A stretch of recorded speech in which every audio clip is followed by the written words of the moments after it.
Grâce à un bon marketing, des titres choquants et les bons algorithmes de visibilité sur Internet, les prétendus experts peuvent vendre des livres qui répandent des informations filtrées et polarisées qui contribuent à la promotion des nouvelles tendances alimentaires, parfois douteuses. Le positif, c'est que ça me pousse à sortir de ma zone de confort ou partager le pourquoi je les considère même trompeuses.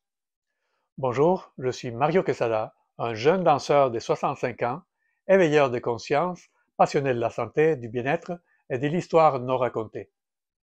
Je ne dis pas que ces experts veuillent nous tromper, mais je veux signaler leurs angles morts. La plupart des humains, incluant les influenceurs et moi-même, avons besoin d'appartenance pour donner sens et réconfort à nos vies et co-créer des projets et une qualité de vie. Les communautés se forment autour des perspectives de la réalité comme la religion, la politique, le style de vie, l'origine ethnique, l'orientation sexuelle, la spiritualité et l'adhésion à des causes perçues comme nobles. Parmi les communautés réunies par le choix alimentaire se trouvent les véganes, les ketos, les paléos, les macrobiotiques, les partisans de la diète sadique, ou la pauvre en glucides, ou riche en glucides, ou sans gluten et ou sans caféine, les crudites, les carnivores, les omnivores, les gloutons, les cannibales, les vampires, les je m'en foutistes, etc. Cette tendance à s'identifier avec un groupe peut nous empêcher d'être objectifs. Donc, je m'attends à que vous soyez sceptiques mais perspicaces. La plupart de ces approches sont basées sur le choix des macronutriments, c'est-à-dire sur ceux qui apportent la plupart du volume de la nourriture. Maintenant, je vais vous parler des influenceurs et auteurs carnophiles, ceux qui ont un attachement particulier à la viande, et les végétophobes qui en plus ont une phobie aux aliments végétaux.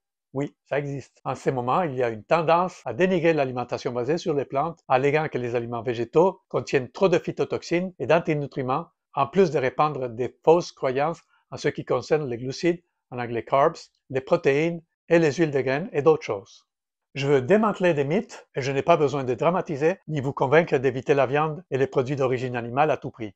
Je veux vous dire quand même, avec certitude, que la viande qui est vendue dans les supermarchés en général et celle qui vous est offerte dans les restaurants est vraiment à éviter si les problèmes de surpoids, de maladies ou de vieillissement prématuré ne sont pas vos préférences, à cause de toutes les cochonneries qui se trouvent dedans, comme les pesticides, bien plus concentrés que dans les plantes, les antibiotiques, les vaccins, les hormones, le déséquilibre d'acides gras essentiels et bien plus. Donc, si vous avez accès à la viande de qualité bio, nourrie à l'herbe ou sauvage, vous êtes fortuné. Selon moi, beaucoup de problèmes de santé attribués à la viande sont à cause de la mauvaise qualité, transformation industrielle et ou préparation, c'est ce qu'on pourrait dire aussi des aliments d'origine végétale. Les produits laitiers et le gluten, par exemple, causent des problèmes aussi à cause de la façon dont ils sont produits et transformés. Je vais vous en parler dans une autre vidéo. De mon côté, je me porte bien sans viande depuis 4 décennies. Ça, c'est moi à 64 ans et ça, c'est moi aujourd'hui. En passant, finalement, un influenceur honnête a admis s'être trompé en ce qui concerne l'alimentation au point de changer son branding Carnivore MD à juste Paul Saladino MD. Mais je suis totalement pour la liberté et la prise de son pouvoir par l'information et l'expérience. Je ne vais pas contredire le fait que beaucoup d'individus ont ressenti des améliorations après avoir passé à une diète carnivore sans produits végétaux, puisque manger sainement n'est pas évident et manger des végétaux ne garantit pas une santé intestinale et générale dans une société aussi malade, à moins d'être bien informé sur les options insoupçonnées par la plupart des gens. En fait, il y a plein d'aliments végétariens ou véganes mauvais pour la santé. Manger des produits végétaux et même bio ne suffit pas sans comprendre les nuances en ce qui concerne la glycémie, la digestion, la santé gastro-intestinale, la nutrition équilibrée, la neutralisation des antinutriments, etc. Et certains problèmes de santé digestive n'ont rien à voir avec le choix de macronutriments.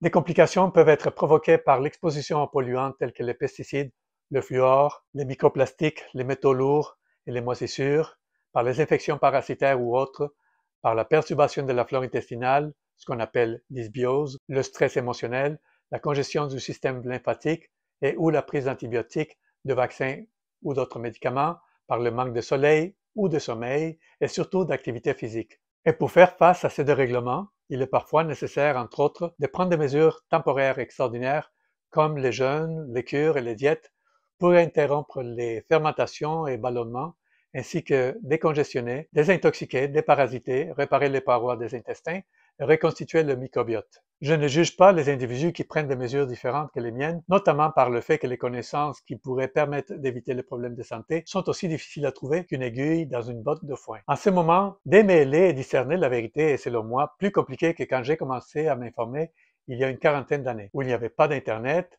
ni tant de livres ni d'auteurs sur la santé et l'alimentation. Une monodiète comme le carnivorisme peut être une stratégie temporaire efficace pour interrompre les fermentations indésirables dans les intestins, l'inflammation et l'infection aux levures en lien avec les intolérances et ou avec les fluctuations importantes de la glycémie. Mais ce n'est pas la seule ni la meilleure stratégie. Il existe beaucoup d'autres monodiètes, aussi appelées cures, qui ont sauvé des vies. Quand il y a une intolérance alimentaire, pour identifier la cause et freiner les inconforts, une option pratique est la diète d'exclusion, une monodiète qui devrait idéalement être suivie d'un rajout progressif et systématique d'autres aliments pour arriver à avoir une plus vaste variété alimentaire essentielle pour l'équilibre à long terme du microbiote et des nutriments. Par exemple, il y a plus de 40 ans, j'ai connu la diète de riz brun prônée par la macrobiotique en cas de maladie. J'ai même fait, il y a très longtemps dans mon pays natal, le Costa Rica, une monodiète d'ananas de plusieurs semaines pendant laquelle je dansais professionnellement et ça m'avait donné une souplesse extraordinaire. Ça, c'est moi à 50 ans. Il y a aussi des cures de joues verts, cure de fruits, la cure de raisin, la Master Cleanse, citron, sirop d'érable et cayenne, et plein d'autres cures. Même une cure de riz blanc, sucre et fruits qui a étonnamment bénéficié plusieurs milliers de personnes dans les années 40. Ne capotez pas, je ne prône pas manger du riz blanc avec du sucre. Pour un exemple surprenant de monodiète, vous pouvez trouver la vidéo d'Andrew Taylor qui célèbre devant plein de gens son premier repas varié après un an de ne manger que des patates. Cette méthode lui ayant permis de perdre 117 livres de surpoids. Selon moi, l'alimentation carnivore n'est pas le meilleur choix possible à long terme. Ni les patates, ni l'ananas, ni le riz blanc non plus. En parlant de végétaux, à date, il existe plein de centenaires végétariens et même quelques végétaliens, mais je n'ai pas trouvé de centenaires carnivores. Faites vos recherches, mais je ne veux pas que vous vous forciez à arrêter les produits animaux comme je ne veux pas que vous forciez à éviter toutes les gâteries ou l'alcool. Rappelez-vous quand même de ce que j'ai dit sur la viande de qualité comparée à la viande ordinaire. Une Canadienne née à Montréal qui s'appelle Maggie, qui mange juste de la viande et a l'air très jeune pour son âge, mange ce qui est produit dans sa propre ferme en Alberta. Donc, manger seulement de la viande de bonne qualité, c'est faisable. Et manger sans viande du tout, mais avec une approche bien réfléchie, c'est aussi faisable, je le fais. Alors, si vous savez comment, vous pouvez, si vous voulez, par plaisir, par habitude, par mesure temporaire ou par expérimentation, manger de la viande de qualité avec une alimentation optimale centrée sur les produits végétaux entiers, mais sans le prétexte que celle-ci soit indispensable à la longue. Et moi aussi, je déteste la culpabilisation et la coercition. Nous devrions choisir librement, et je ne suis pas un admirateur de Bill Gates ni de ceux qui veulent forcer les gens à être végétariens. Même si je préfère manger végétalien et je souhaiterais qu'il y ait moins de maltraitance des animaux, je trouve important que les gens apprennent à mieux se nourrir sans embarquer dans une dynamique conflictuelle envers ceux qui vivent autrement. Le monde est déjà assez polarisé et nous ne sommes pas obligés de condamner qui que ce soit pour leur choix alimentaire, excepté les vampires et les cannibales. Sachez qu'une diète très restrictive pour ménager l'intestin grêle limite à la longue la variété du microbiote dans le côlon en affectant le système immunitaire, hormonal et autres, et elle finit par limiter aussi notre potentiel de vie. Notre flore intestinale peut s'adapter à la variété intestinale si nous suivons une méthode bien conçue. Je vais en parler dans le futur. L'activité physique joue un rôle crucial pour la santé intestinale ainsi que pour la santé globale. Dans la prochaine vidéo, je vais démanteler les fausses croyances sur les phytotoxines et les antinutriments. Et plus tard, je vais parler des mythes à propos des oxalates, lectines, glucides, produits laitiers, protéines, oméga 3, huile de graines, gluten, manger keto, paléo ou selon son groupe sanguin, sur l'anémie, le fer et le cuivre, sur la vitamine D, sur la B12, et je prépare aussi des vidéos sur le système nerveux, la respiration, l'exercice physique et sur plein de sujets en lien avec la santé et le bien-être. Je vous incite à vous abonner, à liker cette vidéo et la partager. Je vous laisse quelques références sur mes affirmations dans l'explication de la vidéo. Vos commentaires, questions et suggestions sont très bien appréciés. Vous pouvez me trouver sur Facebook. Merci et à la prochaine.